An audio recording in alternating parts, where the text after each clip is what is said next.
Rumah yang aku bangun dengan susah payah malah ditempati orang lain dan aku dianggap orang asing. Tentu saja aku tidak tinggal diam, langsung kujual rumah itu. Assalamualaikum warahmatullahi wabarakatuh. Apa kabar Bunda? Semoga Allah selalu memberikan kebahagiaan.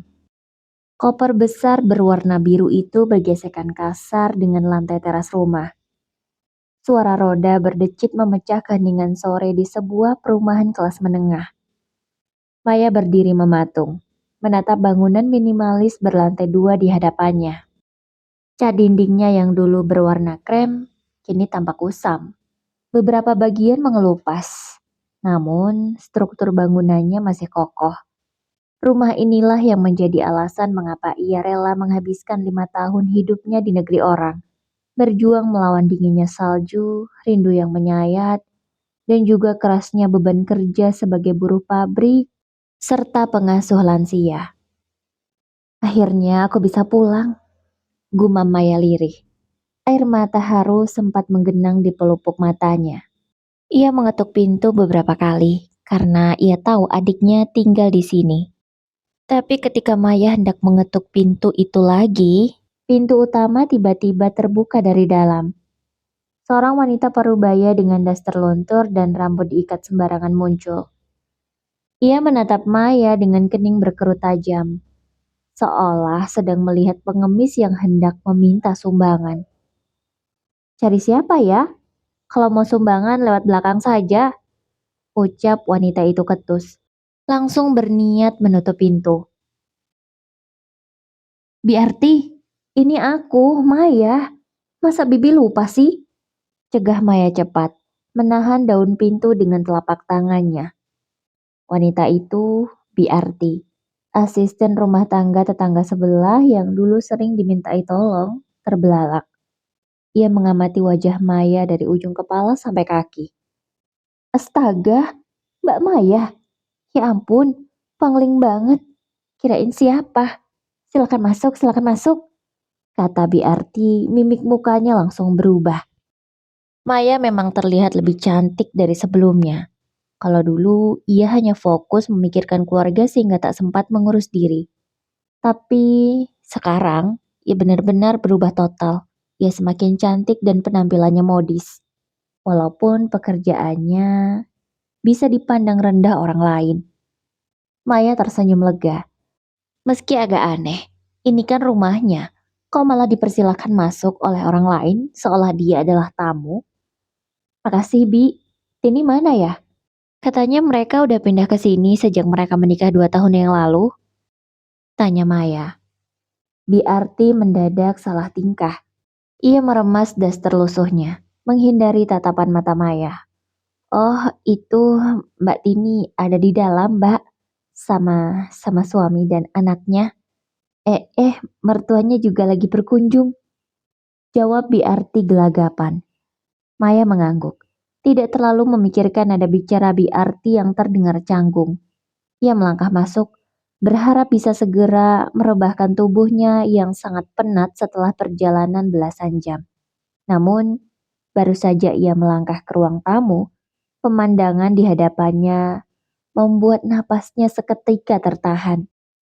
Ruang tamu yang dulu ditata minimalis dengan begitu rapi, kini tampak seperti kapal pecah.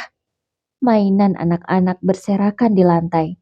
Sisa makanan ringan berceceran di atas karpet yang sudah kotor, dan aroma masakan yang menyengat bercampur bau apek. Di sofa utama itu, duduk seorang pria bertubuh gempal yang sedang asyik menonton TV dengan kaki diangkat ke atas meja kaca. Meja kaca yang dibeli Maya dari hasil keringat pertamanya di luar negeri. Tini, panggil Maya dengan suara bergetar. Seorang wanita muda keluar dari dapur, sambil membawa semangkuk buah. Begitu melihat Maya, mangkuk di tangan Tini hampir terlepas. Beruntung ia sempat menangkapnya. Wajah Tini, adik kandungnya sendiri, sama sekali tidak menunjukkan rona kebahagiaan atau rasa rindu. Yang ada justru ekspresi terkejut yang bercampur ketidaksukaan yang kentara. Mbak Maya, kenapa nggak bilang-bilang kalau mau pulang hari ini Mbak? Tanya Tini tanpa ada niat untuk mencium tangan atau sekedar memeluk kakaknya itu. Ini rumahku, Tin. Kenapa aku harus laporan? Balas Maya tajam. Tatapannya menyapu seluruh ruangan yang berubah drastis. Dan siapa laki-laki di sofa itu? Tanya Maya. Karena memang dulu ia tak menghadiri acara pernikahan adiknya. Ia hanya sempat video call saja. Dan setahu Maya, suami Tini tidak sebesar ini badannya. Sekarang laki-laki yang ada di hadapannya itu bertubuh gempal. Maya benar-benar pangling dengan pria itu. Dan belum sempat Tini menjawab, pria gempal di sofa bangkit berdiri. Ia meludah kecil ke lantai, lalu mendekati Maya dengan angkuh. Oh, jadi ini kakak ipar yang sering dibanggakan Tini. Kenalin, aku Denny, suami Tini. Aku maklum, kakak lupa sama aku. Ya, kakak kan dulu gak bisa hadir di pernikahan adiknya. Agak keterlaluan sih, tapi ya sudahlah. Oh ya, mulai sekarang, karena kami sudah sah berumah tangga, kami yang mengurus rumah ini. Kamu gak perlu repot-repot ikut campur urusan rumah tangga kami. Ucap Denny angkuh. Maya tertegun. Darahnya mendidih seketika. Mengurus rumah ini? Ia gak pernah memberikan izin siapapun untuk tinggal di sini. Apalagi mengklaimnya dengan nada setinggi itu. Ia memang kasihan pada adiknya dan mengizinkannya tinggal sementara. Tapi kenapa nada bicara adik iparnya seolah-olah adalah pemilik rumah? Suasana di ruang tamu mendadak sunyi mencekam. Denny berdiri berkacak pinggang, menatap Maya dengan senyum meremehkan. Di belakang Denny, seorang wanita parubaya bertubuh agak gempal yang belakangan diketahui sebagai ibu mertua Tini, yang bernama Ningsih, keluar dari kamar mandi sambil mengusap tangan dengan handuk kecil. Wajar saja anaknya segempal itu. Ternyata keturunan dari emaknya toh, batin Maya. Ada apa sih ribut-ribut? Tanya Bu Ningsih dengan nada tinggi. Matanya menatap Maya dari atas hingga bawah, menilai penampilan Maya yang sederhana. Ya, walaupun sangat elegan sebenarnya. Oh, ini si mbak yang katanya kerja di luar negeri itu. Datang-datang bikin gaduh. Gak tahu sopan santun sama orang tua ya? Ucap Bu Ningsih. Maya menatap tajam ke arah Ningsih, lalu mengalihkan pandangannya ke Tini yang berdiri diam di samping suaminya. Tini, jelaskan apa maksud semua ini. Kenapa mereka ada di rumahku? Dan kenapa rumah ini berantakan seperti kandang? Tanya Maya geram. Tini mendengus pelan, melipat tangan di depan dadanya. Mbak, jangan kasar gitu dong ngomongnya. Rumah ini kan besar. Mubazir kalau dibiarkan kosong pas Mbak di luar negeri kemarin. Waktu aku menikah sama Mas Denny, kami butuh tempat tinggal. Ya sudah, kami menempati rumah ini sekalian merawatnya. Lagian, Mbak juga sudah izinkan kan? Jawab Tini. Merawatnya kamu bilang? Maya memelototi sudut-sudut ruangan yang penuh debu dan sampah. Ini yang kamu bilang merawat? Ini, lihat, dinding banyak coretan. Bahkan catnya sudah pudar, rusak semuanya. Ini namanya merusak, bukan merawat. Dan aku kasih kamu izin tinggal, itu cuma sementara, bukan selamanya apalagi jadi pemilik rumah. Tegas Maya. Denny maju selangkah, menunjuk wajah Maya tepat di hidungnya. Hei perempuan, jangan kurang ajar ya kamu sama istriku. Tini itu adik kandungmu, darah dagingmu sendiri. Masa sama adik sendiri perhitungan soal tempat tinggal? Lagian, kamu itu cuma pekerja kasar di luar negeri. Jangan sok jadi orang kaya baru deh di hadapan kami. Kata Denny dengan nada yang angkuh. Benar itu Den, timpal Bu Ningsih, mertua Tini, dengan suara melengking. Zaman sekarang ada ya kakak kandung yang tega ngusir adiknya sendiri? Gak punya hati nurani banget. Aku kasih tahu kamu ya, statusmu sekarang di rumah ini cuma orang asing. Gak punya hak apa-apa lagi buat ngatur-ngatur kami. Rumah ini sudah jadi hak keluarga kami. Ucap Bu Ningsih seenaknya. Maya terperanjat mendengar klaim tak tahu malu itu. Orang asing? Hak keluarga kalian? Kalian ini benar-benar sudah kehilangan akal sehat kah? Rumah ini kubangun dari nol, Dari keringat dan air mataku sendiri di perantauan. Semua surat dan sertifikat atas nama aku, Maya Savitri, tegas Maya. Mendengar kata sertifikat, Tini sedikit bergeming, namun Denny langsung tertawa meremehkan. Sertifikat atas nama kamu? Ah, paling-paling itu cuma akal-akalan kamu aja kan? Zaman sekarang, siapa sih yang mampu buat rumah sebesar ini kalau bukan hasil bantuan keluarga? Udah lamba, gak usah ngaku-ngaku. Kalau mau istirahat, di belakang ada gudang bekas jemuran. Bersihkan sana kalau mau tidur. Jangan mengganggu kenyamanan kami di sini.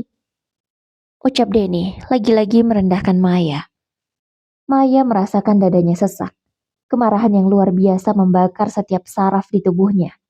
Adiknya sendiri, darah daging yang dulu disekolahkannya dengan susah payah, kini berdiri di hadapannya, membiarkan orang lain menghina dan merendahkannya di rumah miliknya sendiri.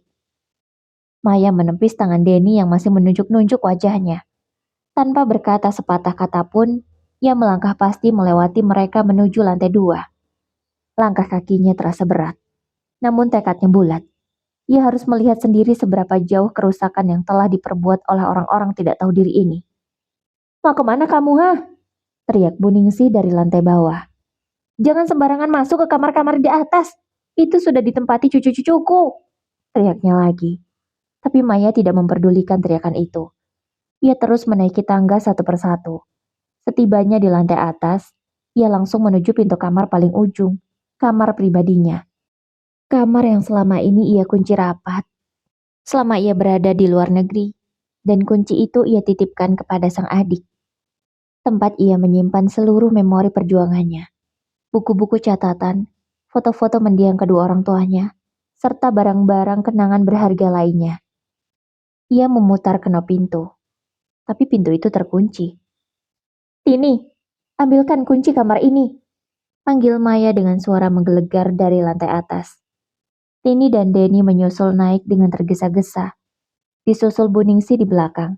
Wajah Tini tampak sedikit pucat, sementara Denny memasang muka garang. Gak usah dibuka, itu kamar sudah kami pakai. Seru Tini panik. Pakai? Ini kamar pribadiku, Tini. Maya menoleh tajam. Mana kunci cadangannya? Cepat berikan, teriaknya. Karena panik, Denny mendahului Tini. Ia merogoh saku celananya dan melemparkan sebuah anak kunci kecil ke lantai tepat di hadapan kaki Maya. Nih, ambil. Lagian isinya cuma barang-barang rongsokan gak berguna. Sudah kubuang sebagian ke gudang. Jadi kamarnya bisa dipakai sama ibuku, katanya. Dek, jantung Maya seolah berhenti berdetak. Barang-barang kenangan orang tuanya dibuang ke gudang. Dengan tangan bergetar, Maya memungut kunci itu, memasukkannya ke lubang pintu, dan mendorongnya terbuka lebar. Cahaya lampu sore hari memperlihatkan isi kamar yang dulunya rapi dan wangi. Kini, kamar itu telah berubah total. Tempat tidur empuk miliknya dipenuhi oleh tumpukan pakaian kotor dan selimut bau asem milik keluarga mertua Tini. Dinding kamar yang dulu dicat warna biru pastel kesukaannya, kini dicoret-coret oleh krayon anak-anak. Dan yang paling membuat darah Maya mendidih hingga ke ubun-ubun, lemari kayu jati tempat ia menyimpan foto keluarganya dan juga barang-barang miliknya telah berubah. Barang-barang itu sudah tidak ada dan digantikan barang-barang milik orang lain yang tidak dikenali oleh Maya. Tini, kemana barang-barangku? Di mana foto orang tua kita? Foto kenangan kita di mana?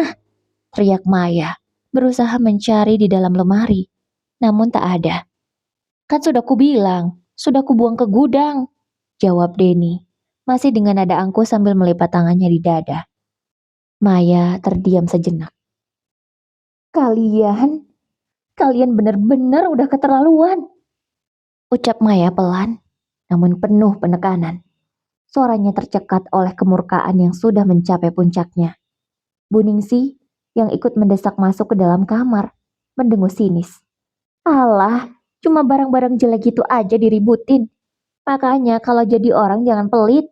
Barang numpuk di kamar nggak dipakai. Ya wajar kalau kami singkirkan. Kamar ini jauh lebih bermanfaat dipakai buat kami daripada buat perempuan mandul sepertimu yang sibuk di negeri orang. Sindir Buningsih tanpa alasan. Mandul. Kata itu meluncur begitu saja dari bibir Buningsih. menghina status lajang dan perjuangan Maya. Maya tidak lagi menangis. Air matanya telah mengering, digantikan oleh kobaran api amarah yang siap melumat apa saja. Ia menatap tajam satu persatu wajah orang-orang di hadapannya. Tini adiknya yang menunduk tanpa rasa bersalah. Denny yang angkuh, dan Buningsih yang bertolak pinggang dengan sombong. Kalian pikir kalian siapa? Suara Maya bergetar dingin, membuat ketiganya mendadak terdiam sesaat. Kalian kira rumah ini bisa kalian kuasai semau kalian? Baiklah, nikmati sisa waktu kalian di sini malam ini.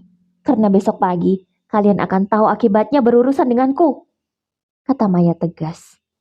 Malam itu, Maya tidak tidur di rumah tersebut. Ia memilih memesan kamar di sebuah hotel kecil tak jauh dari perumahannya. Tubuhnya lelah luar biasa. Tetapi otaknya bekerja 100 kali lebih cepat. Ia merasa bersyukur. Untung sertifikat rumahnya tidak ia titipkan pada sang adik. Untung dia dulu mendengarkan nasihat temannya untuk menyimpan berkas-berkas penting itu ke safe deposit box. Mungkin ini sudah waktunya aku mengambil sertifikat itu, gumam Maya. Untung saja bukan hanya sertifikat yang dia punya, bahkan bukti pembelian material saat rumah direnovasi semua dia masih simpan. Rumah itu memang Maya yang beli. Setelah dia bekerja di luar negeri menabung uang, ia hidup sangat hemat agar bisa memiliki rumah. Itu bukan warisan dari orang tuanya. Rumah itu memang Maya beli 2 tahun yang lalu. 1 bulan sebelum adiknya menikah. Ia memang pernah mengizinkan adiknya untuk tinggal sementara di rumah itu. Tapi tidak dia sangka, ia malah mengizinkan perampok tinggal di rumahnya. Sehingga hal ini terjadi. Kalian pikir aku perempuan bodoh yang bisa diinjak-injak begitu saja setelah lelah mencari uang di negeri orang? Gumam Maya sambil mengetik pesan kepada seseorang. Pagi harinya, tepat pukul 8 pagi, Maya tidak datang sendirian.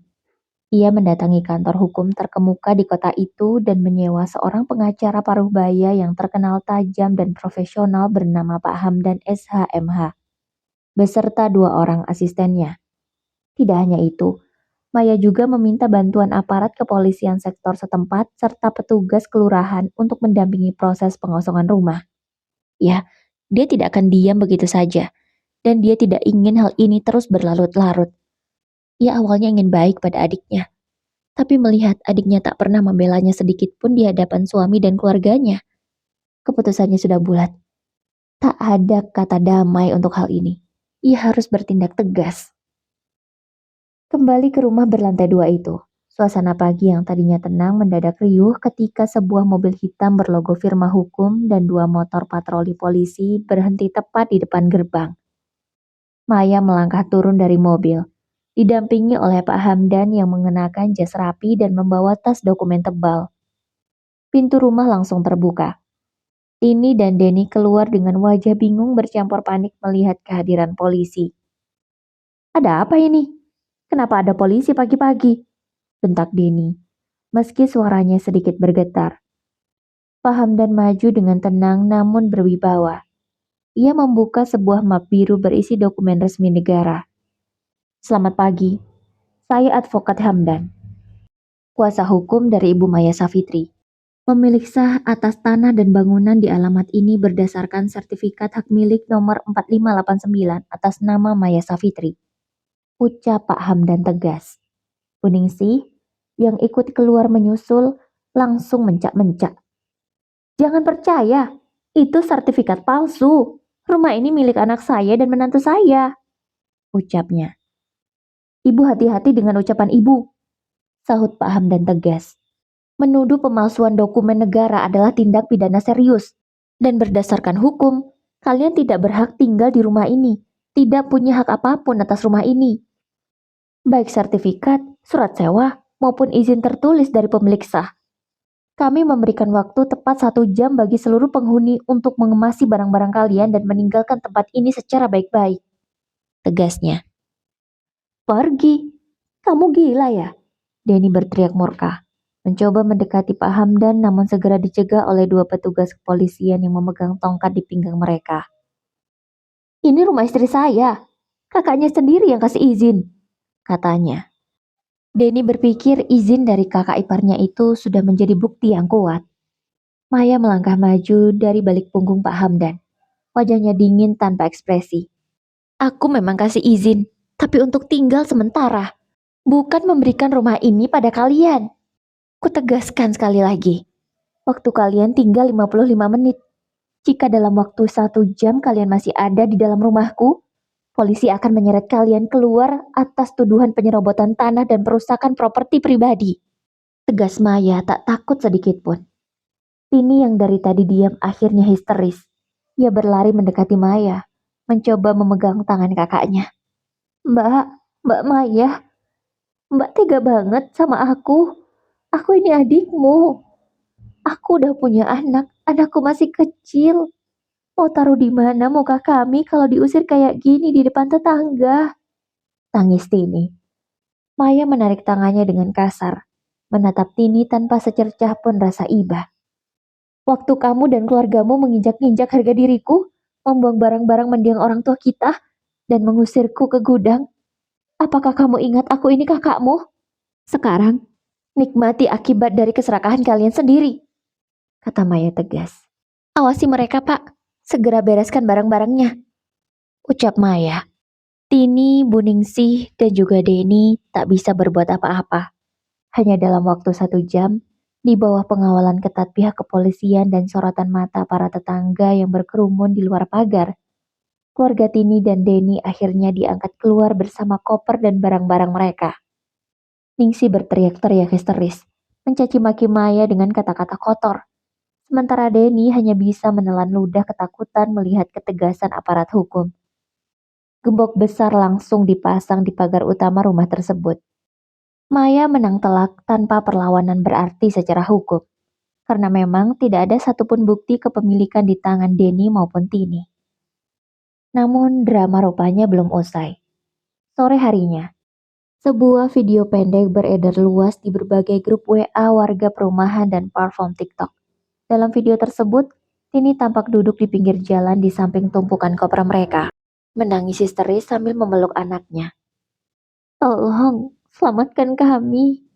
Kakak kandung saya sendiri, Maya Safitri, tega mengusir saya dan keluarga suami saya dari rumah kami. Dia perempuan yang gak punya hati, gak berperasaan, dan sangat kejam. Hanya demi harta, hanya karena dia punya uang hasil kerja di luar negeri, dia menginjak-injak darah dagingnya sendiri. Tangis Tini histeris di dalam video itu, dengan narasi yang dibuat sedemikian rupa untuk memancing iba. Video itu dengan cepat menjadi viral. Netizen yang tidak tahu duduk perkara langsung tersulut emosi. Kolom komentar dipenuhi oleh hujatan pedas yang dialamatkan kepada Maya. Ya ampun, tega banget jadi kakak. Harta emang bisa bikin orang lupa segalanya. Tulis salah satu akun. Kakak durhaka, semoga rezekinya mandek karena sudah zolim sama adik kandung. Dan juga keponakan yang masih kecil. Timpal akun lainnya. Dilaporkan ke Komnas Perempuan aja itu kakaknya. Gak punya kemanusiaan. Tulis yang lain. Tini dan Denny tersenyum puas di tempat penginapan murah sementara mereka. Mereka mengira Maya akan hancur oleh tekanan sosial netizen. Namun, mereka salah besar. Malam itu juga, Maya tidak tinggal diam. Didampingi oleh Pak Hamdan, Maya mengunggah sebuah video klarifikasi resmi di akun media sosial pribadinya. Di dalam video itu, Maya tidak marah-marah atau menangis. Ia berbicara dengan tenang, terstruktur, dan memegang bukti-bukti otentik. Satu persatu dokumen ditampilkan di layar. Sertifikat hak milik asli atas nama Maya Safitri dibeli tahun 2020 sebelum Tini menikah. Bukti transfer pembelian rumah, bukti transfer renovasi rumah selama ia bekerja di luar negeri. Saya tidak pernah melarang adik saya berteduh sementara waktu, tapi mereka dikasih hati malah minta jantung. Mereka malah menguasai seluruh rumah, merusak barang-barang kenangan orang tua kami, dan mengusir saya sebagai pemiliknya. Dan mereka bahkan tega menyuruhku tidur di gudang, padahal itu rumah saya. Sebagai warga negara yang taat hukum, saya menggunakan jalur resmi untuk menegakkan hak saya, ucap Maya di akhir videonya dengan suara tegas. Perubahan reaksi publik terjadi bagaikan hantaman badai. Dalam hitungan jam, video Tini diserang balik oleh netizen. Kolom komentar yang tadinya membela Tini kini berbalik 180 derajat menghujat keluarga itu habis-habisan. Wah gila, ini mah adik parasit, numpang hidup, ngerusak kamar kakak. Giliran diusir malah ngemis simpati di medsos. Malu banget jadi Tini, gak tahu diri. Udah numpang, ngeluncak pula. Semangat ya Mbak Maya. Jahat banget kelakuan adiknya. Dikasih hati minta jantung. Bagus Mbak Maya, orang kayak gini emang harus dibasmi. Begitulah komentar-komentar netizen. Tini dan Denny yang melihat ponsel mereka mendadak pucat pasi. Akun media sosial mereka langsung diserbu ribuan hujatan, membuat mereka terpaksa menonaktifkan seluruh akun karena tidak tahan dengan amukan netizen. Sementara itu, Maya duduk tenang di kamar hotelnya, menatap sertifikat rumahnya, lalu menelepon salah satu agen properti terpercaya. Halo, Pak Joko? Iya, rumah saya di perumahan Merpati mau saya leasing untuk dijual sekarang juga. Pasang harga kontan ya. Saya nggak mau lagi ada kenangan apapun di tempat itu, ucap Maya. Setelah video klarifikasinya viral dan membalikkan keadaan, Maya merasa sedikit lega. Namun, ketenangan itu tidak berlangsung lama. Malam harinya, saat ia baru saja hendak memesan makan malam di kamar hotel, pintu kamarnya diketuk dengan sangat keras. Maya, buka pintunya. Aku tahu kamu di dalam. Suara Denny terdengar menggema dari balik pintu, disusul dengan suara gedoran brutal. Maya bergegas menuju lubang intip. Di sana, Denny tampak mabuk, matanya merah padam, dan di belakangnya, Tini sedang menangis sesenggukan sambil berusaha menarik lengan suaminya. Jangan gila, Mas. Kita bisa masuk penjara kalau bikin keributan di sini, teriak Tini. Namun suaranya terdengar tidak tulus, lebih seperti bentuk manipulasi lain.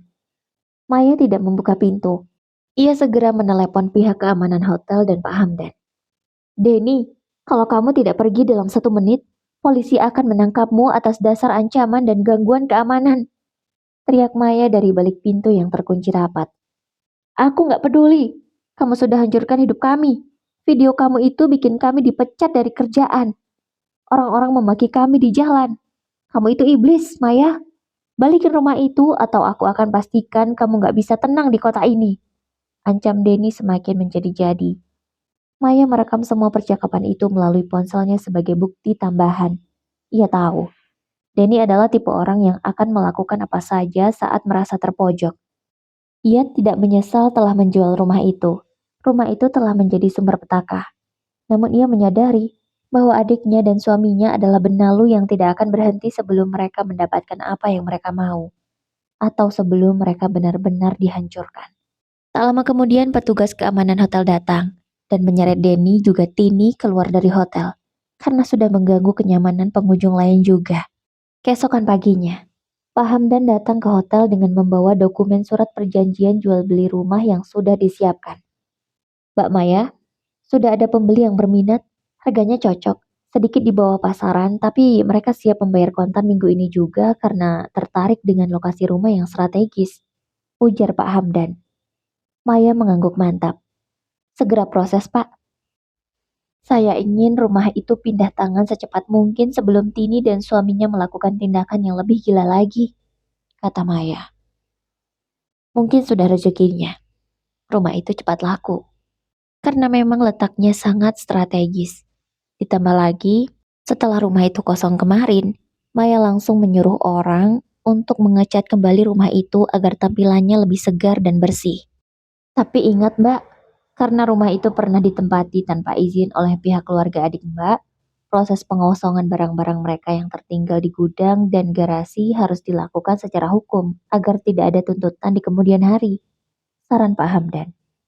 Baik Pak, lakukan saja sebagaimana mestinya, jawab Maya. Ia menghela napas panjang. Ia teringat kembali bagaimana masa kecil mereka dulu. Mereka sangat akrab, tertawa bersama, tanpa pernah berpikir hal seperti ini akan terjadi di masa depan. Tapi apa yang dilakukan Tini sudah sangat menyakiti Maya. Mulai dari rumah yang ditempati seenaknya, tidak dijaga kebersihannya, hingga kamar pribadinya malah dibiarkan ditempati oleh mertuanya. Dan semua barang-barangnya malah dipindahkan ke gudang tanpa izin. Disitulah puncak kekecewaan Maya. Dan yang lebih gilanya lagi, adiknya tak membelanya sedikit pun di hadapan keluarga suaminya. Tini malah ikut menyalahkannya, menghinanya, dan menganggapnya bukan siapa-siapa di rumah itu. Sementara itu, Tini dan suaminya kini hidup berpindah-pindah. Mereka diusir dari kontrakan kecil karena pemiliknya takut setelah melihat video viral mengenai kelakuan Denny yang kasar. Ningsih, sang mertua, sudah pulang ke kampung halamannya karena tidak sanggup menanggung malu di kota. Tini merasa hidupnya hancur. Ia tidak memiliki tempat tinggal, tidak punya pekerjaan, dan anaknya yang masih kecil juga sangat kasihan, seolah mentalnya ikut terganggu. Ia mencoba menghubungi Maya berkali-kali, namun nomornya sudah diblokir. Mas, kita harus gimana lagi? Aku udah gak punya uang. Makan aja kita susah. Kamu juga dipecat. Rintih Tini di sebuah rumah petak pengap yang mereka sewa secara harian. Denny bukannya menenangkan istrinya, justru merokok dengan gelisah. Ini semua salah kakakmu. Harusnya dia kasihan sama adiknya. Dia punya uang banyak. Dia bisa beli rumah lagi kan? Kenapa dia harus jual rumah itu secara paksa? Kata Denny. Ia masih saja menyalahkan Maya. Tini menatap suaminya dengan perasaan campur aduk. Dulu ia sangat mencintai Denny, namun sekarang ia mulai melihat sifat asli suaminya yang tidak bertanggung jawab. Kalau saja kamu dulu dengarkan kataku, kita beli rumah sendiri, pasti nggak kayak gini. Ya, dulu Tini pernah berkata pada Denny untuk membeli rumah sendiri karena dia sadar yang ditempatinya adalah rumah sang kakak. Tapi apa yang dikatakan Denny? Dia malah bilang pada Tini kalau rumah kakaknya juga rumahnya. Ia berhak tinggal semaunya. Dan itu juga rumah mereka. Jadi mereka punya hak penuh. Itu mengapa ibu mertuanya juga ikut tinggal di sana. Denny yang mengajaknya. Denny mengatakan kalau itu rumah warisan orang tua Tini. Padahal bukan sama sekali. Itu adalah rumah Maya. Rumah yang dibeli dari hasil kerjanya di luar negeri. Jangan salahkan aku. Kan kamu yang bilang kita boleh tinggal di sana. Bentak Denny, tak mau disalahkan. Emosinya mulai tidak terkendali. Tini tersungkur, menangis dalam diam. Ia baru menyadari bahwa ia telah kehilangan segalanya. Rumah, keluarga, dan kakaknya sendiri. Orang yang dia punya di dunia ini hanya tinggal kakaknya. Seharusnya dia dan kakaknya menjadi saudara yang akur. Karena hanya tinggal mereka berdua. Orang tua sudah tidak ada semua. Dan keluarga pun tidak ada yang akrab. Tapi apa yang dia lakukan? Dia malah lebih memilih suami yang tidak tahu diri seperti Denny dan mertua yang gak tahu diri seperti Bu Ningsih. 2 hari sebelum proses serah terima rumah kepada pembeli baru, Maya datang ke perumahan itu lagi untuk mengambil sisa barang yang sempat tertinggal di gudang. Di depan rumah, ia berpapasan dengan Tini yang tampak lusuh dengan pakaian yang tidak terurus. Mbak, panggil Tini dengan suara parau. Maya berhenti melangkah, namun tidak menoleh. Apalagi, Tin? Masih mau memohon? Atau mau mengancam lagi? Tanya Maya yang sudah tidak bisa dengan cara baik-baik lagi. Tini memang sengaja datang ke rumah itu, berharap masih bisa bertemu dengan kakaknya. Tini berlari kecil dan berlutut di hadapan kaki Maya. Mbak, tolong, aku minta maaf. Aku salah. Mas Denny sekarang berubah kasar sama aku. Aku gak punya tempat tinggal, Mbak. Kasihan Mbak anakku. Dia juga keponakanmu. Darah dagingmu, Mbak. Tolong jangan jual rumah ini, Mbak. Biarkan aku tinggal di sini. Kasihan anakku, Mbak. Setelah Mas Denny punya kerjaan, aku janji aku bakal pergi. Kata Tini memohon. Maya berbalik, menatap adiknya dengan tatapan dingin. Dulu, saat aku pulang dari luar negeri, aku datang sebagai kakak yang ingin melihat adiknya bahagia. Aku gak meminta rumah ini kosong melompong. Aku hanya ingin kamar yang nyaman dan rasa hormat sebagai pemilik rumah. Tapi apa yang kamu berikan, Tini? Hinaan, kotoran, dan pembuangan barang-barang kenangan orang tua kita, kata Maya. Ia sangat kecewa. Oh, hilaf, Mbak, jawab Tini. Hilaf itu satu kali, Tin. Tapi apa yang kalian lakukan padaku adalah sebuah perencanaan untuk menyingkirkanku dari kehidupanku sendiri. Kamu menganggapku orang asing, kan? Baiklah, sekarang kamu adalah orang asing bagiku, kata Maya tegas. Maya berjalan melewati Tini. Tidak menoleh lagi meski adiknya terus meraung memanggil namanya. Hatinya sudah mati untuk rasa iba yang tidak pada tempatnya. Melihat Maya yang tak lagi memperdulikannya, Tini memilih pergi. Harapannya untuk mendapatkan belas kasihan dari sang kakak pupus sudah. Ia sadar, ia sudah sangat mengecewakan kakaknya. Dia juga sadar, dia pantas diperlakukan seperti ini. Hari yang dinanti Maya tiba. Maya duduk di ruang notaris bersama Pak Hamdan dan pembeli baru rumahnya. Pembeli itu adalah sepasang suami istri muda yang ramah dan sopan. Saat Maya membubuhkan tanda tangan terakhir di atas dokumen akta jual beli, ia merasa sebuah beban berat yang selama ini menghimpit pundaknya terangkat seketika. Uang hasil penjualan rumah itu segera masuk ke rekeningnya. Ia tidak akan lagi menjadi pemilik rumah yang diperebutkan benalu. Terima kasih, Pak, Bu, ucap Maya sambil bersalaman dengan pembeli baru.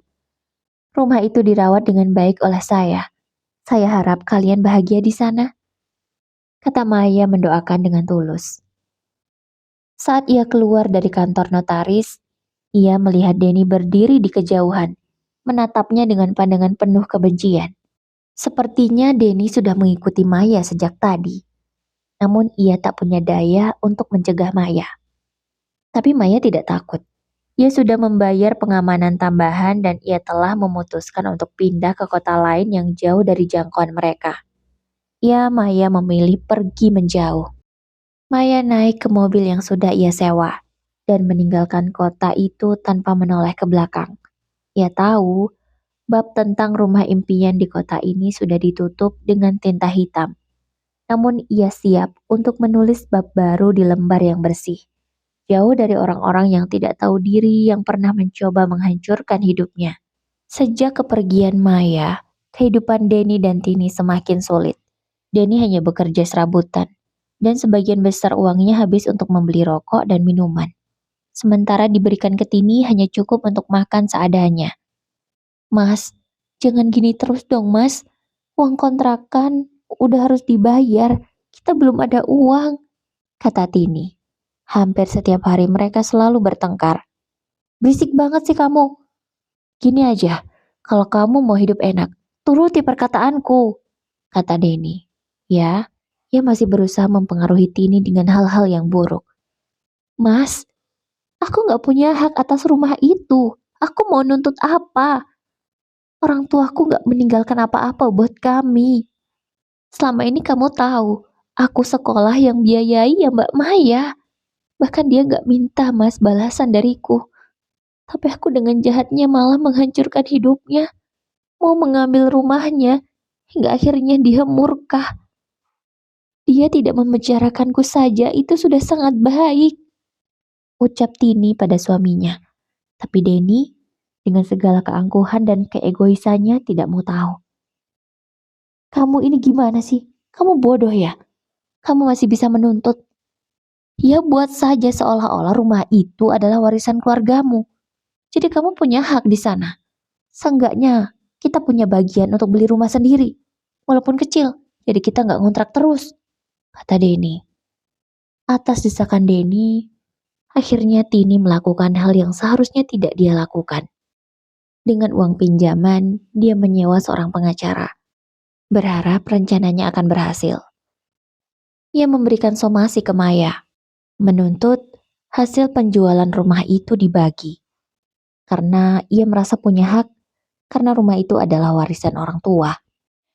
Meskipun Maya sudah pindah ke kota lain, entah bagaimana caranya, mereka bisa menemukan alamat Maya yang baru. Maya yang baru memulai hidup barunya Kaget saat mendapatkan surat. Maya sedang menyiram tanaman di depan rumah barunya. Rumah itu tidak sebesar rumah lamanya. Rumahnya juga sederhana, namun lokasinya sangat nyaman dan asri, jauh dari hiruk-pikuk perkotaan. Ia merasa lebih tenang di sana. Sementara untuk penghasilan, karena rumahnya dekat dengan tempat wisata, ia membuka kafe di tempat wisata tersebut. Walaupun masih merintis, usahanya cukup lancar. Kafenya selalu ramai setiap harinya.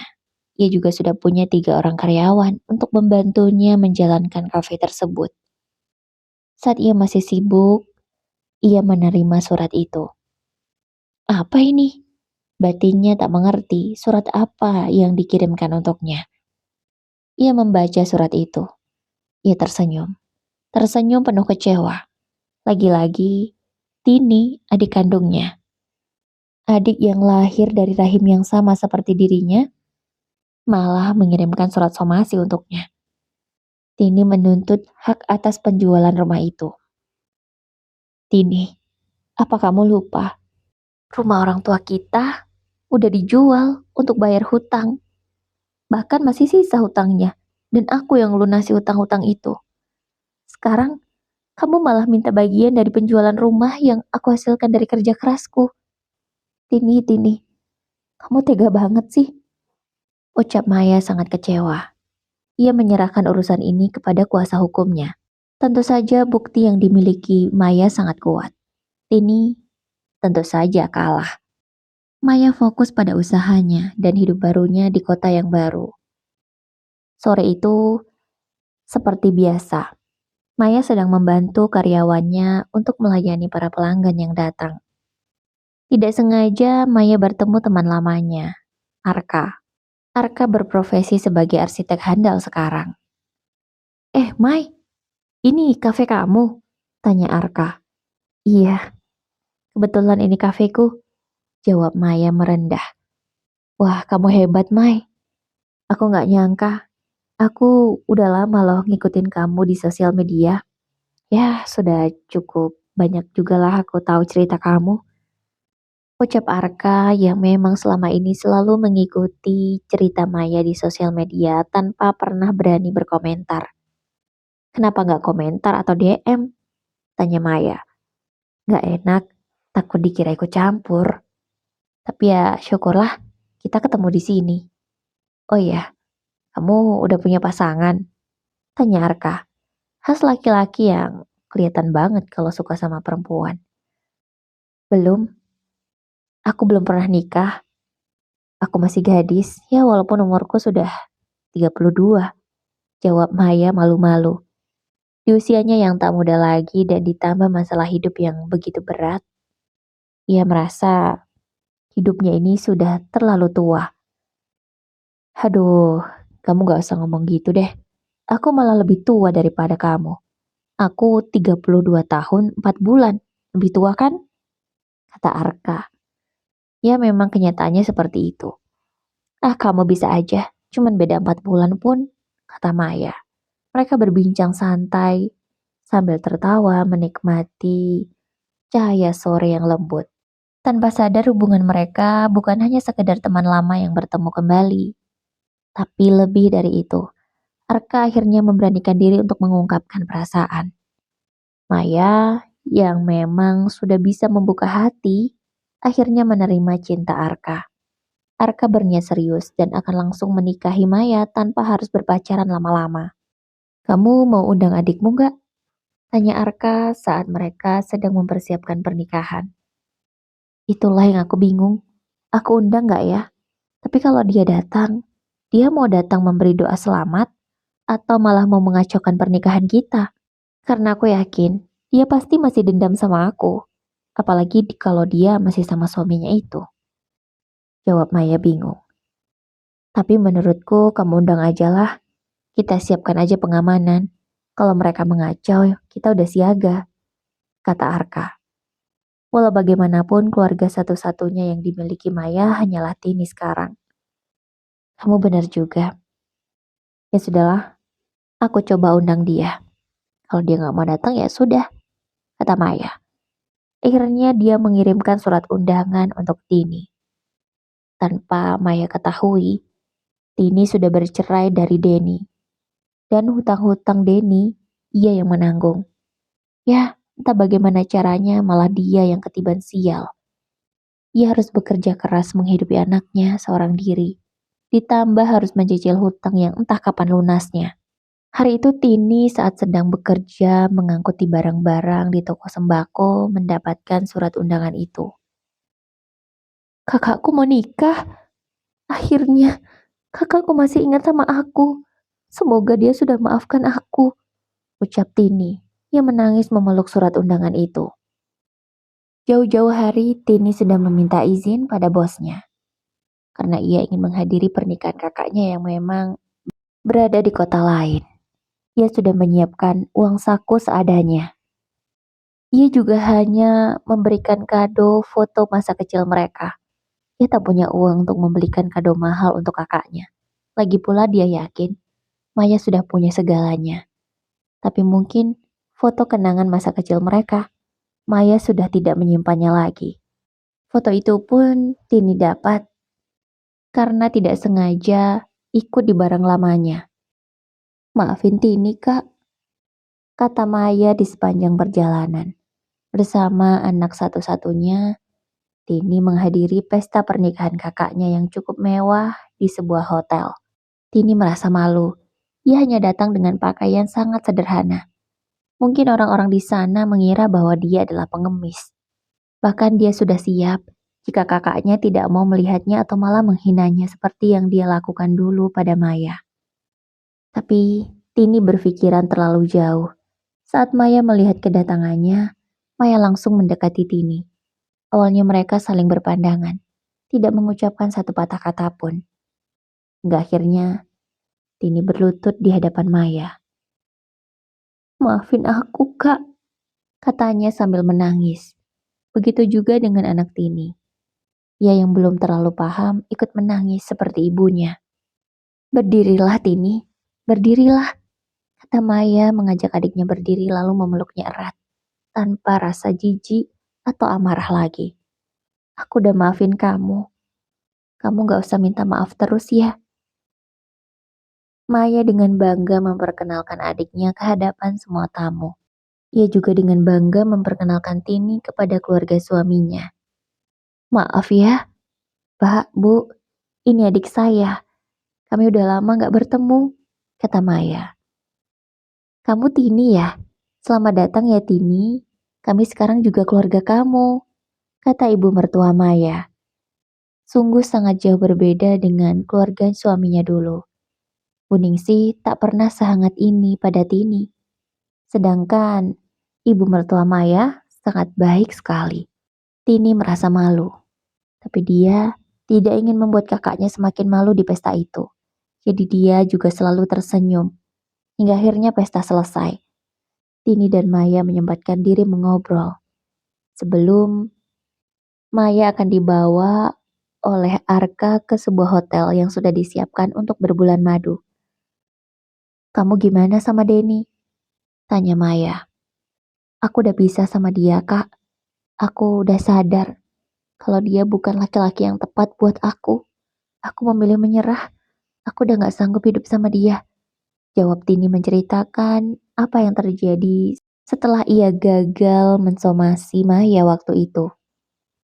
Syukurlah kalau kamu sudah sadar. Oh iya, sekarang kamu tinggal di mana? Kamu tinggal di rumah kakak aja. Rumah itu kosong, gak ada yang ngurus. Suami kakak udah punya rumah sendiri. Dan kami bakal tinggal di sana. Tapi kakak mohon jangan terulang yang dulu. Kamu boleh tinggal di sana. Kamu boleh tempati rumah itu. Dan kakak gak kasih batas waktu. Dek, mau bagaimanapun kamu tetap adikku. Cuman kamu satu-satunya keluarga yang aku punya sekarang. Kita saudara. Seharusnya kita akur saling membantu. Ya, kata Maya. Tini menangis sesenggukan di pelukan Maya. Ia malu. Sudah sejahat itu yang dia lakukan pada sang kakak. Tapi Maya masih membalasnya dengan kebaikan. Akhirnya, Dengan dibantu oleh Maya, Tini melunasi semua hutang-hutangnya agar hidupnya tenang. Tapi Tini berjanji akan mengembalikan uang itu dari hasil kerjanya. Karena sejak Tini tinggal di rumah Maya yang baru, Tini juga sekaligus mengelola kafe milik Maya. Ia bekerja sungguh-sungguh, tak mau lagi kesekian kalinya mengecewakan sang kakak. Ia ingin berubah, dia sudah janji mau berubah. Ia tidak mau membuat Maya sakit hati lagi dengan kelakuannya. Ia juga mencicil hutangnya kepada Maya. Ia merasa bersyukur karena sudah diberi kesempatan oleh Tuhan untuk bertaubat dan diberikan maaf oleh kakaknya. Sementara itu kehidupan Maya dan Arka, mereka bahagia. Bahkan saat ini Maya sedang hamil muda. Begitulah keadilan Tuhan. Tidak akan pernah salah alamat. Baiklah Bunda, semoga kisah ini bisa menginspirasi ya. Jangan pernah menyerah, apalagi merasa kalah. Kalau kita benar ya maju. Setuju nggak Bud? Baiklah Bunda, semoga kisah ini bisa diambil hikmahnya ya. Wassalamualaikum warahmatullahi wabarakatuh. Semoga terhibur.